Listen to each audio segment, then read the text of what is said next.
Hey guys, and welcome to another video. So this video is probably going to be the last, well, it's actually going to be the last video in my hometown in quite a while.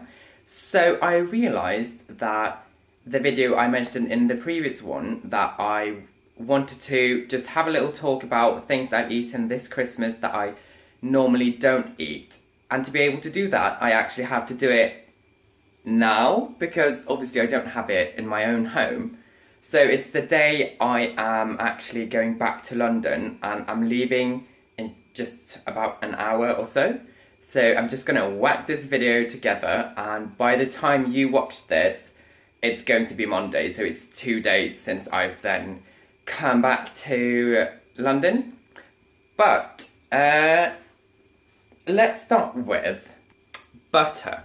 So before I went vegan, I loved butter so much. I had it on toast, I used it in cooking, I used it in my sandwiches, and I reckon for most people it's just kind of like a staple. You just use it on everything because you're just used to doing that. But for me, I just see it as calories and fat, because that's what it is actually. It's refined fat, and I much prefer getting my fats from things like avocados or coconut, and as you all know, nuts and seeds and nut butters. So I just don't, I reckon it's the same with oil. I just don't use oil, maybe a couple of times, but normally I don't cook with oil. So it's the same thing with butter. I just don't use it because it's just a shitload of calories actually. And then it's this one. I used to love this soda, the good old soda. So I know my mum, she is addicted to this, and a lot of other people are as well. And I were as well years back.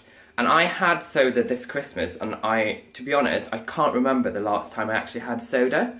Of course, it's a nice thing to have, and it's a treat, I suppose.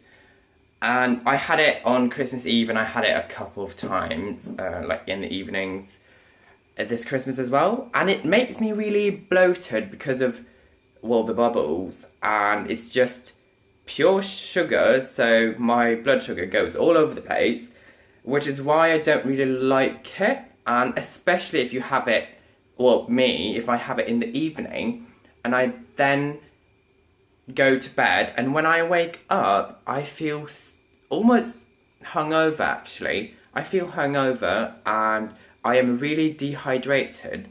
And I don't know if that is an actual thing because I haven't researched it yet, but that's the thing with me and sugar. If I have a lot of sugar, it makes me dehydrated, so I get a headache as well, which doesn't help.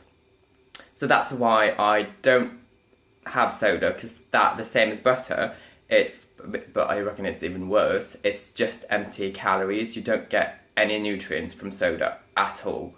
So I don't use it. I just stay away, really.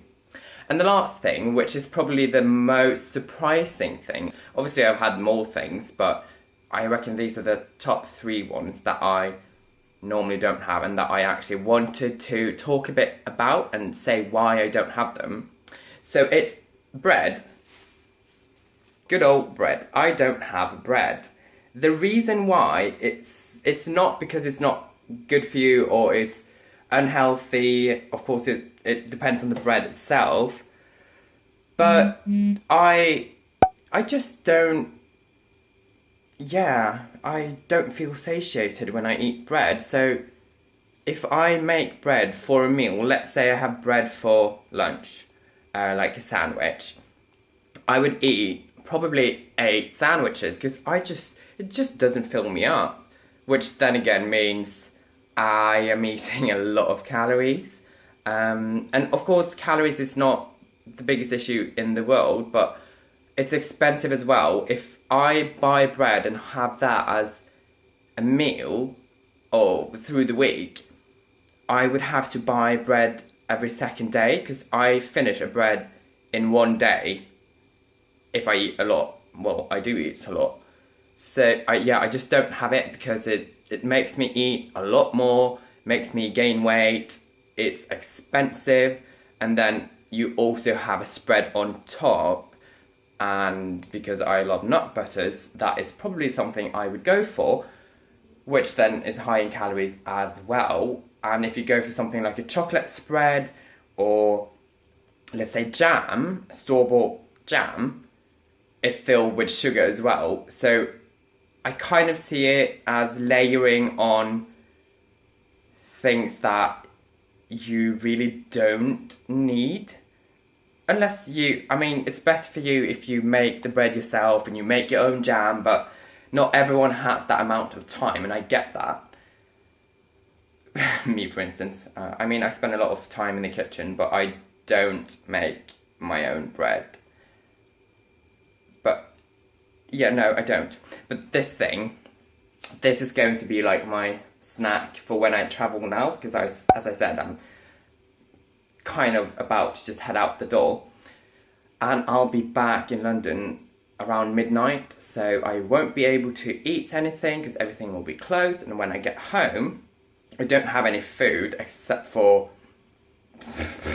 I don't know, spirulina, protein powder, maybe a couple of nuts, but I'm not going to eat that. So that is kind of it for my dinner. I hope you found this useful, and I just wanted to make it short. First of all, because I don't need to talk about this for ages, and also because I'm running out of time. But as I said, this is going to be out just a couple of days after I've left Norway, and I'm really excited to go back to England and start college again, and we are starting rehearsals for our tour in just a couple of weeks, so I'm really excited about that. I've had a great Christmas here, and I hope you've had a great Christmas and feel ready for the new year. And as usual, follow me on social media and please subscribe to my YouTube channel, and I will see you in my next video. Bye!